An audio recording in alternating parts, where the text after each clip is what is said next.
Video کیمروں کی موجودگی میں منت کر رہا ہوں، اپنی نسلوں کو فقط ایک بات بتائیے گا، صرف ایک بات جو اپنی نسلوں تک بتائیے گا، اپنے بچوں تک پہنچائیے گا۔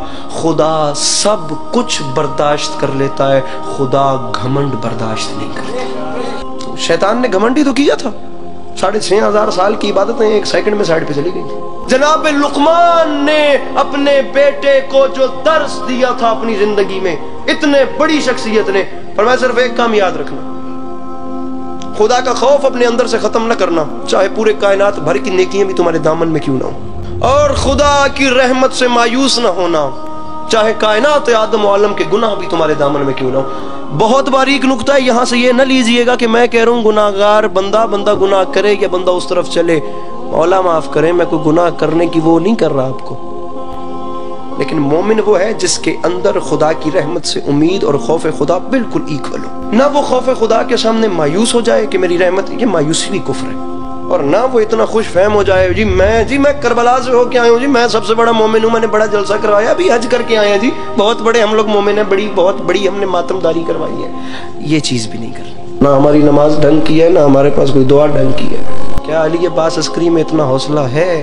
میں کیا سر پہ قرآن رکھ کے کہہ سکتا ہوں کہ پچھلے 22 سال میں میری کوئی کم سے کم 2 رکعت ایک بھی ایسی نماز ہو جس میں مجھے خدا کے علاوہ دنیا کا خیال نہ ہو؟ میرے معصوم فرماتے ہیں ایک وقت میں مسجد میں 2 لوگ داخل ہوئے، ایک عابد ایک فاسق اور عابد اکٹھے مسجد میں داخل ہوئے۔ کچھ دیر کے بعد نماز پڑھ کے جب دونوں باہر نکلے تو جو فاسق تھا وہ مومن ہو چکا تھا اور جو عابد تھا وہ فاسق ہو چکا تھا۔ دونوں خدا کی عبادت کر رہے تھے، لیکن جو فاسق مومن ہوا وہ جتنی دیر عبادت کرتا رہا وہ اپنے اندر شرمندہ رہا، میں گناہگار ہوں، وہ ذات بڑی رحیم ہے، ایسے کیسے کر کے وہ میری اس نماز کو قبول کر لے، وہ مجھے معاف کر دے۔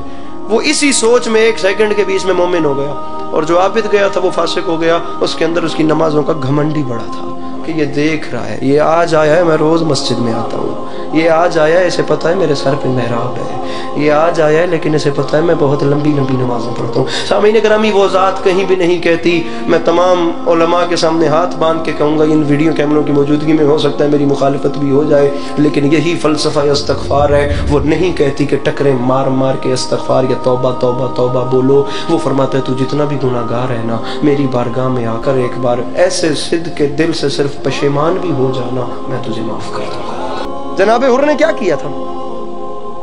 شمر بعد میں آیا، ابن سعد بعد میں آیا، خولی بعد میں آیا، حرملہ بعد میں آیا، سنان بن انس بعد میں آیا، یہ تمام ملعون بعد میں آئے، جناب حر سب سے پہلے تھے۔ جناب حر وہ تھے جو میرے مولا کو گھیر کے کربلا لائے تھے۔ میرے مولا نے رو کے فرمایا حر، یہ حسین کی دعا ہے، یہ حسین کے دل کے لفظ ہیں، اللہ کرے تیری ماں تیرے غم میں ماتم کرے۔ جناب عباس علمدار کے دیکھتے ہوئے حر نے حسین بادشاہ کے گھوڑے کی لگام میں ہاتھ ڈال دیا۔ کوئی لمبی بات ہی نہیں ہے سامعین گرامی، ہوا کیا؟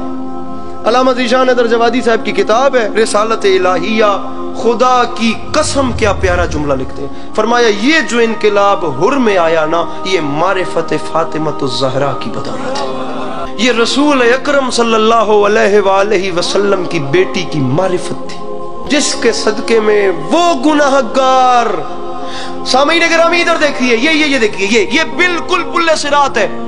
2 کردار بہت زیادہ تاریخ میں نمایاں ہیں، ایک ابن سعد، ایک جناب حر، دونوں اپنے سامنے جنت اور جہنم کو دیکھ رہے تھے، حر بھی ابن سعد بھی، دونوں کو نظر آ رہا تھا۔ ابن سعد نہیں جانتا تھا کہ یہ جس حسین کو میں شہید کرنے کے لیے یہاں پہ آ گیا ہوں، میں نے اس حسین کو یہاں پر رسول اکرم کے شانوں پہ بھی دیکھا۔ 2 کردار نمایاں تھے، دونوں کے سامنے بالکل ایسے جنت بھی تھی ایسے جہنم بھی تھی، ایک نے دنیا چن لی ایک نے آخرت چن لی۔ آ گیا حر علی کے لال کے سامنے اور رکھے علماء کے سروں پہ قرآن اور ان سے پوچھیں جناب حر علیہ السلام نے جملے کیا کہے، جو جملے جناب حر نے میرے مولا حسین علیہ السلام سے کہے، دنیا کہتی ہے وہ معافی ہوگی، میرے نزدیک وہ جملے معافی کے نہیں ہیں۔ آنکھوں پہ پٹی ہے، ایسے ہاتھ باندھ کے جناب حر نے فرمایا علی کا لال کیا میرے لیے بھی توبہ کا دروازہ کھلا ہوا؟ علی کے لال نے آگے بڑھ کے اسے سینے سے لگا لیا۔ اب اندازہ لگائیں جب بندہ اتنا کریم ہے تو اس کا خالق کتنا کریم ہے۔